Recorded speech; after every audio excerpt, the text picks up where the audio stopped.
वे सारे जनरेशन में प्रेजेंट है, इट्स नॉट स्किपिंग कि ये एक्स लिंक्ड डोमिनेंट डिसऑर्डर नहीं है। अफेक्टेड फीमेल को देखें, so she is having a son that is unaffected. के अफेक्टेड फादर जो होंगे उनकी सारी डॉटर्स अफेक्टेड होंगी। सो अगर हम इस पर्टिकुलर पेडिग्री को देखें तो हम यहाँ पे क्या देख रहे हैं, सारे जनरेशन में प्रेजेंट है, it's not skipping. So that means हम डायरेक्टली नहीं बोल सकते कि ऑटोसोमल डोमिनेंट है कि ऑटोसोमल रिसेसिव है या एक्स लिंक्ड डोमिनेंट है या रिसेसिव है। So we'll analyze it for each and every one. So सबसे पहले let's analyze it for X linked dominant one, right.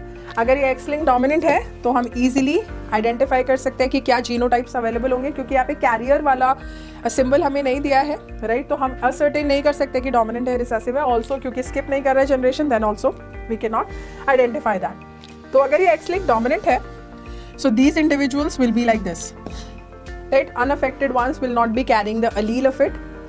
Now अब अगर हम इस पर्टिकुलर केस में देखते हैं, एक्स लिंक्ड डोमिनेंट में एक चीज जो हमने देखी थी कि अफेक्टेड फादर जो होंगे उनकी सारी डॉटर्स अफेक्टेड होंगी। तो यहाँ पर अगर हम देखें तो यहाँ पे फादर अफेक्टेड है but the daughters are normal.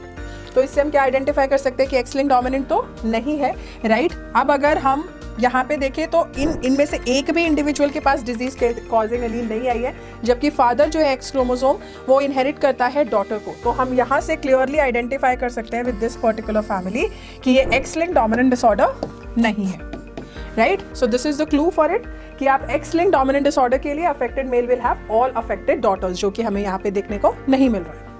Now let's analyze it for the autosomal dominant one. और हम पहले डोमिनेंट के लिए क्यों इसको एनालाइज कर रहे हैं, क्योंकि जनरली जब स्किप नहीं करता है तो हम ऐसा प्रिज्यूम करते हैं कि वो डोमिनेंट डिसऑर्डर होगा। So let's analyze it for autosomal dominant 1 2। Now अगर ये ऑटोसोमल डोमिनेंट डिसऑर्डर है तो जितने भी अनअफेक्टेड इंडिविजुअल होंगे they will be homozygous recessive like this, the unaffected ones will be like this, right. ये सारे अनअफेक्टेड इंडिविजुअल्स होंगे। नाउ अब अगर ये दोनों इंडिविजुअल अनअफेक्टेड हैं, इसका मतलब इनके पास डिजीज कैरिंग एलील नहीं है, then how this daughter is getting affected, right. This is not at all possible. तो इससे हमने क्या एनालाइज किया कि ऑटोसोमल डोमिनेंट डिसऑर्डर नहीं हो सकता, right. So now we are sure of the fact कि ऑटोसोमल डोमिनेंट ही नहीं है। Now we'll analyze it for X linked recessive और ऑटोसोमल रिसेसिव। सो ये भी नहीं है। Now let's analyze it for X linked recessive trait.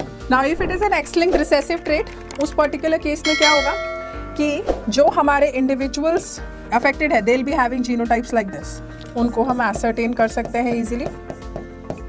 So जब भी हम X-linked recessive देखते हैं, firstly we look out for कि अगर कोई affected female है, then all the sons will be affected. तो अगर यहाँ हम affected female को देखें, so she is having a son that is unaffected. You could clearly see it over here.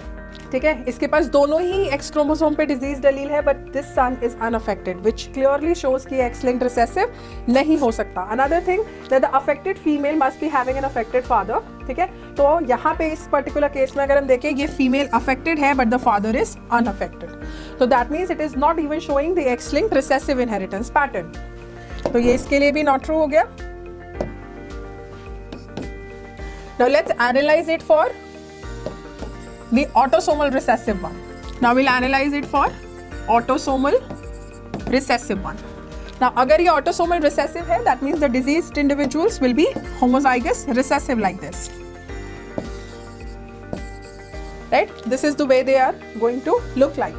Now अब अगर हम यहाँ पे देखें, so because this particular male is affected, so एक A allele will be coming from the mother and other from the father. And because father is normal, तो दूसरी allele क्या होगी, dominant होगी. So this particular individual must be having capital A small a type of a genotype. और इस particular female में क्या genotype आया होगा, capital A small a, because this is the only possible combination that can come. Now coming here, यहाँ पे one small a from the father, another from the mother, और क्योंकि दोनों normal है तो दोनों ही heterozygous होंगे, इसलिए हम इन दोनों individuals का genotype identify नहीं कर सकते। क्यों? क्योंकि अगर हम ये cross perform करते हैं, so what we are going to have this particular ratio, right? तो इन इंडिविजुअल्स का जीनोटाइप होमोजाइगस डोमिनेंट या हेटेरोजाइगस डोमिनेंट, दोनों में से कुछ भी हो सकता है, इसीलिए हम एसर्टेन नहीं कर सकते।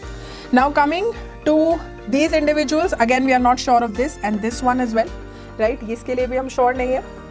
Now coming to these ones, क्योंकि ये पर्टिकुलर इंडिविजुअल अफेक्टेड है तो एक small A must have come from the mother and another from the father, और क्योंकि फादर नॉर्मल है so definitely he will be a heterozygous for this particular one. और ये जो फीमेल होगी ये भी कैसी होगी, हेट्रोजाइगस होगी। So this particular pedigree is satisfying the inheritance pattern of autosomal recessive one. So this is how you will be going about the pedigree.